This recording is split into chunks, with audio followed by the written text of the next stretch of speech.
علم کیا ہے؟ روشنی روشنی ہے، علم لائٹ ہے، علم پرکاش ہے۔ کس طرح کا پرکاش ہے؟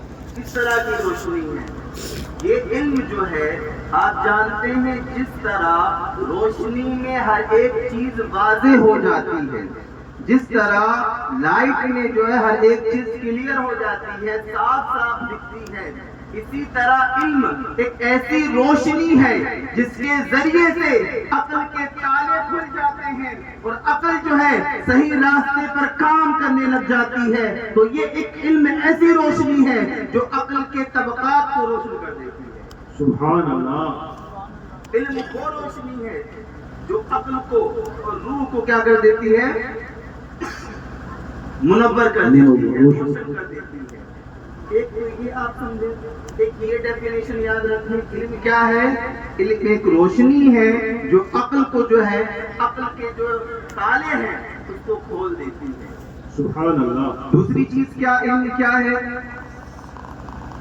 یاد رکھیے جس طرح اچھا کھانا جو ہے، اچھی ڈائٹ جو ہے جسم کو کیا دیتی ہے؟ قوت دیتی ہے، جسم کو صحت دیتی ہے، جسم کو جو ہے مضبوط بناتی ہے، جسم کو اسٹرانگ کرتی ہے۔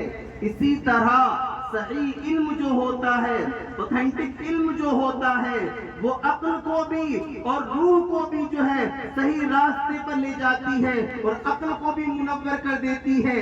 جس طرح غذا سے جو ہے، صحیح غذا سے جسم صحیح و سالم بنتا ہے، اسی طرح صحیح علم سے جو ہے عقل اور روح جو ہے صحیح سالم ہو جاتی ہے۔ سبحان اللہ، سبحان اللہ۔ جس طرح اچھی غذا سے، اچھی خوراک سے جو ہے جسم صحیح ہوتا ہے، اسی طرح جو ہے اچھے علم سے جو ہے، علم کی اچھی معلومات سے جو ہے عقل جو ہے اور روح جو ہے وہ کہیں معنوں میں کیا ہو جاتی ہے؟ منور ہو جاتی ہے اور وہ صحیح کام کرتی ہے۔ تو آپ کو دو چیزیں یاد رکھنی ہے علم کے تعلق سے جو میں نے ابھی بیان کی۔ کیا؟ سب سے پہلی چیز علم ایک روشنی ہے۔ علم کیا ہے؟ ایک روشنی ہے جو کہ مطلب کہ عقل کے تالوں کو اور روح کی جتنی بھی چیزیں اس کو منور کر دیتی ہے۔ اور علم کیا چیز ہے؟ علم عقل کی ایسی خوراک ہے، علم روح کی ایسی خوراک ہے جو عقل کو جو ہے صحیح کام کرنے پر مجبور کرتی ہے اور صحیح کام کرنے کی طرف لے جاتی ہے۔ سبحان اللہ۔ یہ یاد رہے گا آپ کو، علم کی دو پریبھاشا آپ کو یاد رکھنی ہے۔ میں بہت زیادہ ٹیپیکل ورڈ، بہت زیادہ ثقیل الفاظ میں نہیں لے جاؤں آپ کو، نہ میرا مزاج کوئی مقررانہ ہے، میں بس سمپل انداز میں آپ کو علم کی اہمیت بتانے کی کوشش کروں گا۔ اب آئیے سمجھتے ہیں، یہ تو آپ نے یہ سمجھا کہ علم کا معنی کیا ہے، جو میں نے بہت سیدھے انداز میں آپ کو سمجھایا۔ اس کے علاوہ آپ سمجھتے ہیں قرآن میں علم کی اہمیت کیا ہے۔ قرآن جو ہے یا پھر اسلام جو ہے علم کی اہمیت کو کس طرح دیکھتا ہے۔ آپ میں سے علماء اکرام کی جماعت موجود ہے، میں نے صرف لفظ اقرا کا خطبہ مسنونہ کے بعد صرف ایک لفظ پڑھا اقرا، اس کی اہمیت کو سمجھتے ہیں۔ There are 78,000 words in the Quran۔ قرآن میں کتنے الفاظ ہیں؟ 78,000 الفاظ ہیں۔ کتنے الفاظ ہیں؟ 78 الفاظ، 78,000 الفاظ ہیں۔ اور کتنے ورسز ہیں؟ کتنے آیت ہیں؟ 6,000 آیات ہیں۔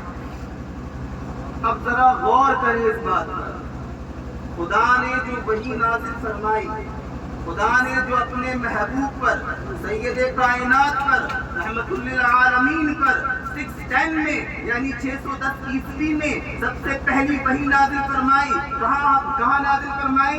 غار حرا میں نازل فرمائی۔ کس کے ذریعے سے نازل فرمائی؟ حضرت جبریل علیہ السلام کے ذریعے سے نازل فرمائی۔ اور سب سے پہلا ورڈ کیا تھا اس میں؟ سب سے پہلا لفظ کیا تھا اس میں؟ تو ہم دیکھتے ہیں سب سے پہلا ورڈ جو تھا اللہ رب العزت نے اپنے محبوب پر جو نازل فرمایا وہ لفظ اقرا تھا، جو اس بات کی طرف اشارہ کرتا ہے کہ اللہ کے نزدیک علم کی کیا اہمیت ہے۔ سبحان اللہ، سبحان اللہ۔ اقرا کے معنی کیا آتے ہیں؟ پڑھنے کے، اے محبوب پڑھیے، تو یہ لفظ کس بات کی طرف اشارہ کر رہا ہے؟ یہ لفظ اس بات کی طرف اشارہ کر رہا ہے، یہ اس بات کی طرف لے جا رہا ہے کہ اللہ کے نزدیک علم کی کیا اہمیت ہے اور علم والوں کی کیا اہمیت ہے، اور اسلام میں علم کی کیا اہمیت ہے، اسلام نے کیا اہمیت رکھی ہے علم والوں کی۔ اسی وجہ سے پہلی ریگولیشن، پہلی وحی جو نازل ہوئی سید کائنات پر، وہ لفظ اقرا۔ سبحان اللہ، سبحان اللہ۔ تو یہ اس بات کی اہمیت کا آپ کو پتہ لگا کہ اسلام میں جو سب سے پہلی وحی نازل ہوئی، سب سے پہلی آیت یاد رکھیے گا، یہ ضمن علمی بات ہے کہ جو وحی نازل ہوئی 610 عیسوی میں، ابھی کیا چل رہا ہے؟ 2025 چل رہی ہے۔ 610 عیسوی میں نازل ہوئی پہلی وحی، غار حرا میں نازل ہوئی پہلی وحی، حضرت جبرائیل علیہ السلام لے کر آئے پہلی وحی، اور وہ کون سی آیت تھی؟ سورہ علق کی 5 آیتیں تھیں۔ سورہ علق، بسم ربک الذی خلق، یہ 5 آیتیں جو ہیں اللہ نے اپنے محبوب کو سب سے پہلی وحی جو نازل ہوئی اس میں نازل کی۔ میں اس میں نہیں جانا چاہتا قرآن کی تفسیر میں، میں بس اس کی امپورٹنس، اس کی جو اہمیت ہے یہ بتانے کی کوشش کر رہا ہوں کہ لفظ اقرا جو ہے یہ بتا رہا ہے کہ اسلام میں کتنی اہمیت ہے علم کی، اسلام جو ہے علم کو کتنا پرموٹ کرتا ہے، اسلام جو ہے کس طریقے سے جو ہے اسلام جو ہے علم کو کتنی اہمیت دیتا ہے۔ اب ہم قرآن کی آیت دیکھ لیتے ہیں، سورہ زمر آیت نمبر 2، آیت نمبر 9۔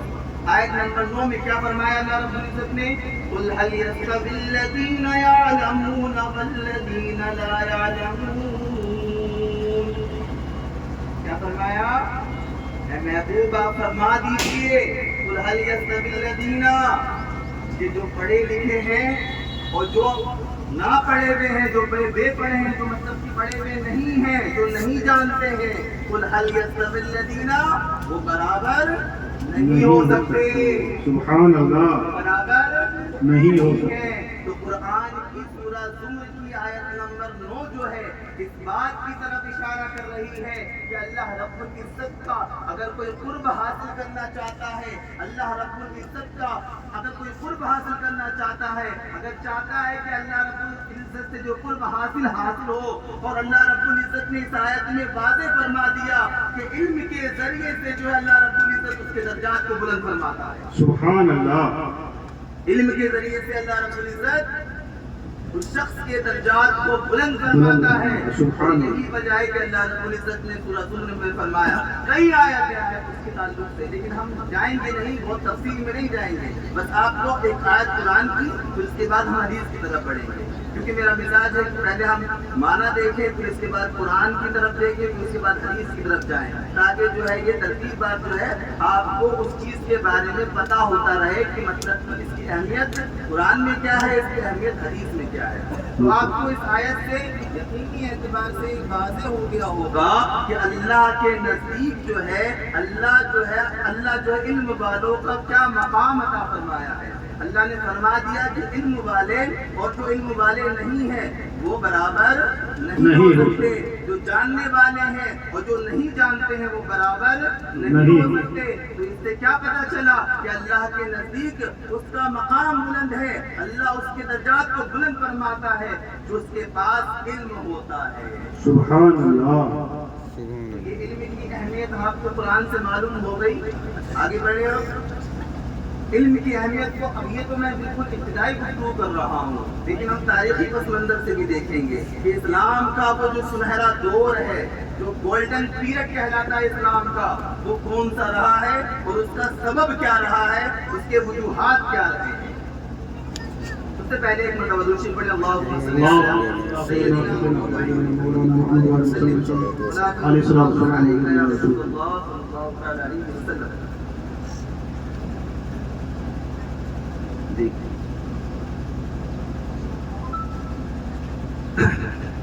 صلی اللہ علیہ نبی وآلہ صلی اللہ علیہ وآلہ وسلم۔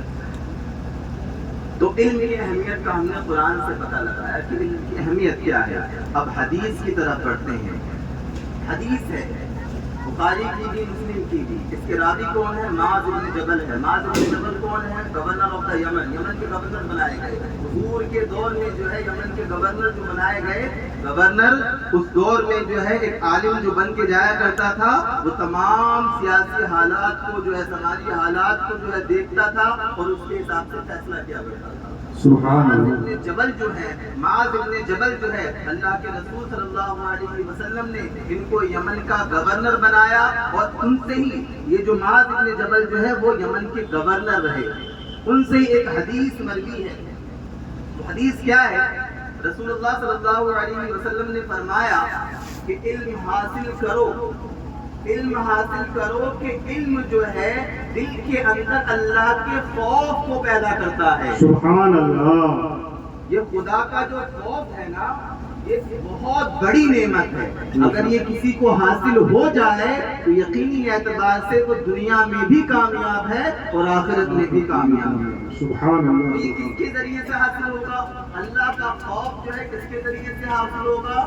علم کے ذریعے سے حاصل ہوگا. اگر ہم صحیح طریقے سے علم حاصل کر، ہماری بچیاں ہیں، اللہ ان کے عمر میں علم میں برکتیں عطا فرمائے، آمین. ترقی عطا فرمائے. اللہ نے ان کو جو اس مقام تک پہنچایا وہ کس وجہ سے پہنچایا؟ کیا بجا رہی تھی وہ؟ علم ہی ہے نا.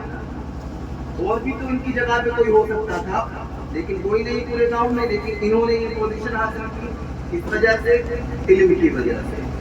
اور یہی علم جو ہے ہمیں اللہ کا خوف جو ہے دل میں پیدا کرواتا ہے. اور اللہ کا خوف، میں نے بتایا کہ رب کا خوف جو ہے وہ ایسی نعمت ہے اللہ کی، ایسا گفٹ ہے اللہ کا. اگر کسی کے دل میں حاصل ہو جائے، اللہ کا خوف جو ہے دل میں بیٹھ جائے، تو یقینی اعتبار سے وہ ہر معاملات میں، چاہے وہ سماجی معاملات ہو، چاہے وہ سیاسی معاملات ہو، چاہے وہ ثقافتی معاملات ہو، چاہے وہ اکنامک معاملات ہو، تمام معاملات میں اللہ سے ڈرے گا اور اس میں صحیح فیصلہ کرے گا، اور اس کی وجہ سے وہ دنیا میں بھی کامیاب ہوگا اور آخرت میں بھی کامیاب ہوگا. سبحان اللہ. سبحان اللہ. تو یہ اللہ کا خوف جو ہے وہ آئے گا علم سے.